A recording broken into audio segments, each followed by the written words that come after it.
Hi everyone, Sonia here, and you're watching Pouring with Sonia. I've really not done many recordings lately. I don't know, I'm in kind of a funk, but today I have it in my mind to try and pour a background on this 9x12 for a Wolfman. Classic Hollywood Wolfman head as part of my monster series for my t-shirts. I've done Creature of the Black Lagoon, Frankenstein, The Mummy.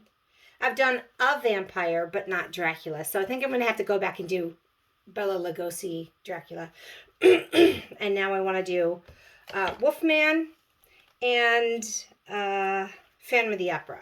I think those will make cool t-shirts. So I have a bunch of leftover paints and one that I mixed up new. I've never used this before. It's Golden's Micaceous Iron Oxide. It looks fantastic. So I just want to show you real quick something. This is my perfect consistency, and I'm not very good at showing this, so I don't know if it's going to show, but it drizzles off nicely. It keeps a long string, but it creates a mound before dropping down. So if it's too thick, it'll kind of clump off. If it's too thin, it won't leave a mound. So this is like my perfect consistency for the bloom technique, Shelley Carruthers bloom technique. I mixed this up last night. Now, I have a bunch of old paints. Today I'm going to use up a bunch of my old paints. I love doing swipes and stuff. This one, I've already thinned it out quite a bit. This is probably like a quinacridone red violet, or else just a Jo Sonja red violet. And even though I've thinned it out a lot, it's a little thick because it's clumping off. And I want it to really drizzle. So I've already added quite a bit, but I have here just some Jo Sonja gloss varnish mixed with water in my little tube here. And I put it in this little dispensing thing so I don't accidentally pour a really big amount in. And I just add a few drops at a time until I get the consistency to what I want it to be. So I'm going to mix this around a little bit. And let's try it again. I definitely like that better.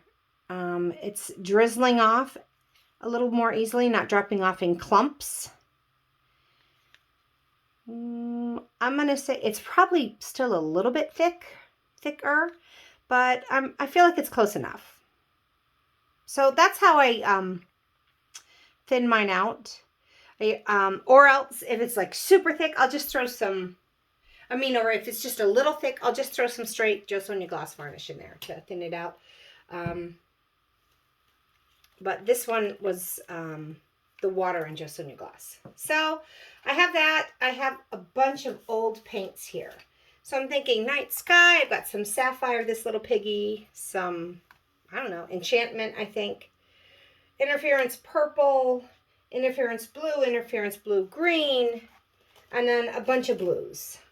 So I'm going to have some fun creating kind of a nighttime background. My silhouette's probably going to be black. So these are all the colors I'm going to use, as well as this gray. A lot of colors, but there's like the tiniest bit in this. There's not a lot in it. So let's have some fun. Okay, I'm going to pause real quick, get this cleared off, and then we'll go for it. Okay, I'm back. I poured down some of my Sherwin-Williams Color to Go Tricorn Black for my pillow. I mixed that with some GAC 800. To each 4-quart cup, I add about a 1/4 cup of the GAC 800. And that is just, I add that to kind of help with crazing during the drying process. So I figure it can't hurt. Especially in the winter time when things are cooler. And on top we are blowing our forced air. I just want all the little extra help I can get. I thought about the order of the colors. I'm going to kind of lay them in an oval shaped, oops, I wasn't even meaning to do that yet. An oval shaped puddle. Okay. First color down. There's a lot of colors here. So I'm thinking of a t-shirt design. So I want a lot of color everywhere. That was my interference purple. Here comes my red violet.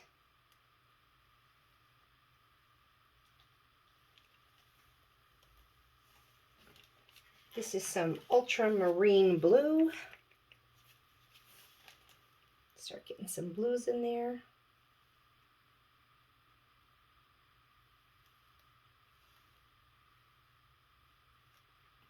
And this is just a fun way to use up some extra paints. Now some sapphire, this little piggy. It's fun, lots of shimmer in these piggies and really rich, beautiful colors. Well, or bright, fun colors or whatever the color is, but they're fantastic, this little piggies. Got that dark, nice dark blue down. Now this is just some phthalo blue. No, this is, yeah, this is just a phthalo blue. I had to think for a minute, or else I just mixed up some phthalo blue and phthalo green. I'm not really sure. And I want a little bit on the outsides too. Again, there's just going to be a hodgepodge of blues in here. So, okay. Now I'm going to introduce a little more purple. This is the Enchantment, this little piggy. It's a fun lilac-y color. Some Payne's Gray, just a little bit left. So let's put some of that down. It's a lot of paint, probably a lot more than I need, but yeah, I'm having fun. This is the Interference Blue-Green. This little piggy, it's probably, I think that's Glisten.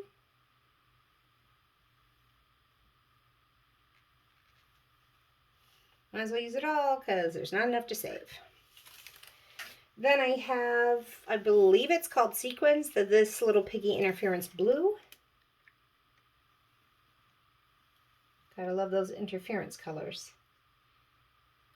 And all interference colors are they're mica pigments that shift depending on the light and the color that they're poured on top of. So if you get an interference blue and you put it on a dark, like a black, it's going to show up blue when you shift it in the light. But if you put it on top of white, it'll be the opposite on the complementary color on the color wheel. So you'll get little hints of orange, actually. And that's kind of interesting, right? That you'll get some different colors. So now what I want to do with these top two colors, these are not pigments, these are tube paints. I'm going to pour them a little more straight because I'm going to put my black cell activator right on top of the paints instead of on top of the pigments. So I have this kind of, this is definitely the phthalo blue and phthalo green that I mixed together. And then this is just a fun aqua. I think it was the aqua green that I mixed with some phthalo blue.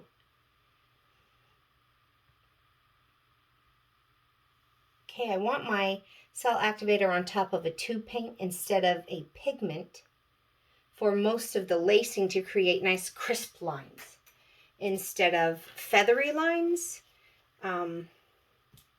I like nice crisp lines. So I just have a black cell activator. This is my Oxyflotrol mixed with Amsterdam Oxide Black in a 3-to-1 ratio. Okay, there we go. I am definitely going to use my little Revlon hot air tool and we'll start blowing this out.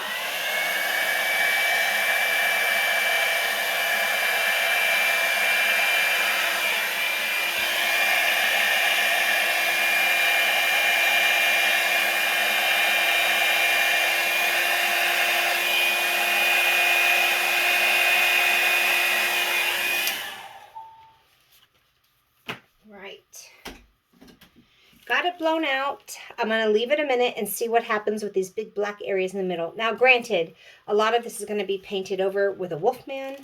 I don't like how black that is, but that's okay. If I'm looking at it, I'm turning it, and I'm looking in the light, there's a lot of interference shift going on underneath that. Not a lot of cells there. that's okay. If I wanted to, I could just blow a little to try and create some more cells right there. But I'm not too worried about just having some streaky colors. Oh, those are pretty colors together. I like the purples and the blues on top of the black. All right, I feel like, so what I do to check to see if it's ready to spin or tilt or whatever, I kind of get a little bit parallel to my painting and see, is it still dipping down or is it pretty straight? Now I got so much paint on this, it's really gonna spin a lot off. But let's give it a spin. Oh, I love this outside. Beautiful color. Of course, that's going to be gone. But so let's see what we get. I don't want to spin it super, super, super, super fast and give the paint whiplash where it jerks and creates those really weird.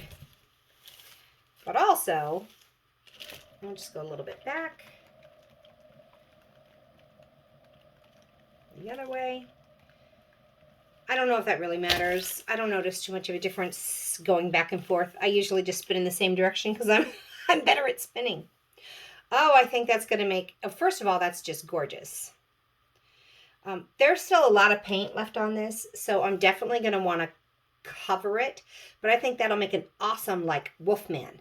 Like, this is a night sky. You got his big face here. Rawr. And this is that area that didn't have many cells, and I like it. It's a little bit of a rest, and I've got a spot on the other side, kind of like that. A rest for the eye, you know, so it's not all cells, but super gorgeous, beautiful painting. I'm going to have the Wolfman like right around here, either that way or this way, but it's definitely going to be that orientation. I think that'll make a pretty cool t-shirt. But what I was going to say is there's a lot of paint left on this. I don't really want to keep spinning it. I want to keep this area here and this area here. If I just keep spinning, then I'm going to get this kind of non-interesting right here spread out. And I kind of like where this is.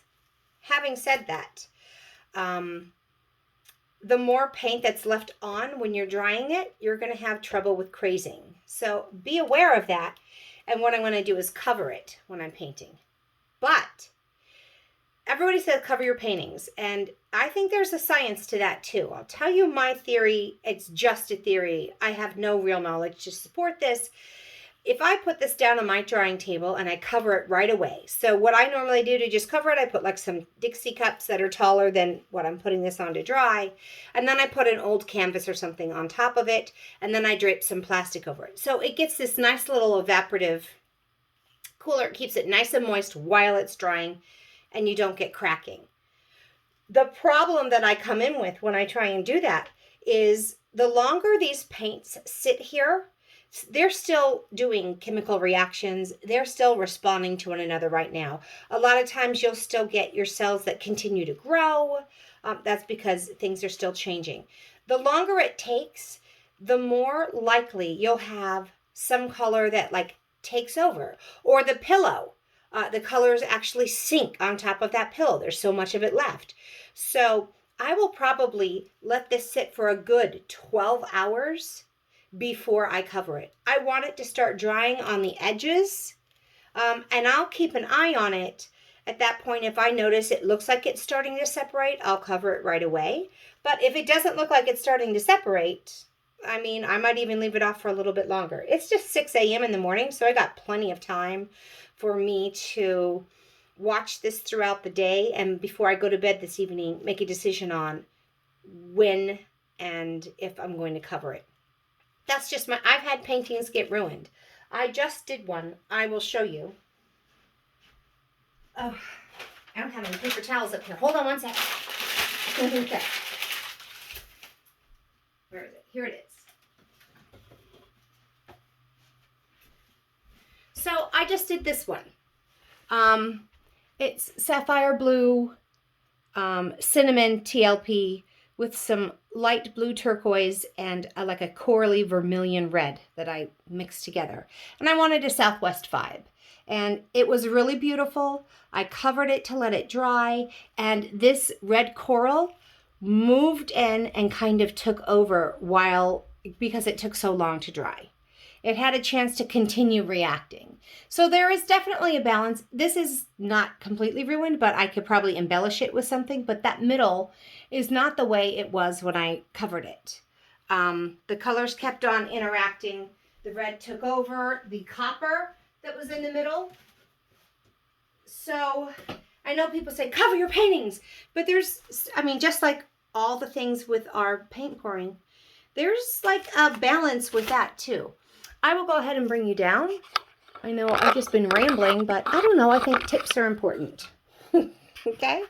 So I'm going to just kind of come over here, try and get this halo light out of here so that it's not making... There we go. All right. I think this is a pretty cool idea of a night sky. So I've got some of that dark gray mixed in there. So we've got a little bit of gray moodiness, but also not a lot. Some of the black pillow, and then we've got these blues and purples. And I think that kind of makes for a fun night sky. I've got some beautiful, beautiful cells in here. Look at that.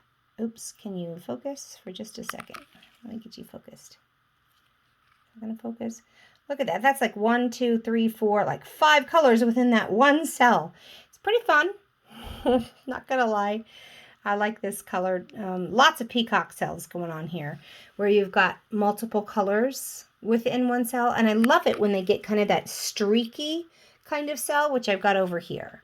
And this one I call like a horseshoe one. Where is it? I don't know. The first one I showed you. Oh, maybe that's it there.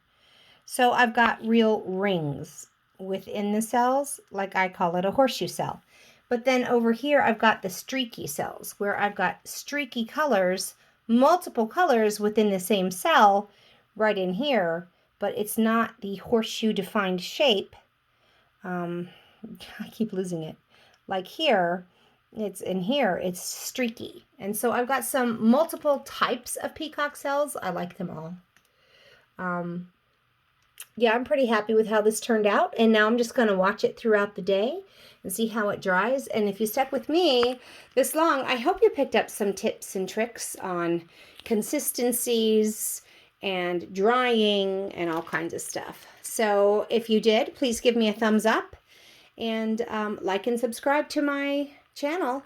I will try and start posting a little bit more frequently. And so I like to pass on my tips and tricks to everyone else. And until we meet again, have fun painting, everyone. Bye.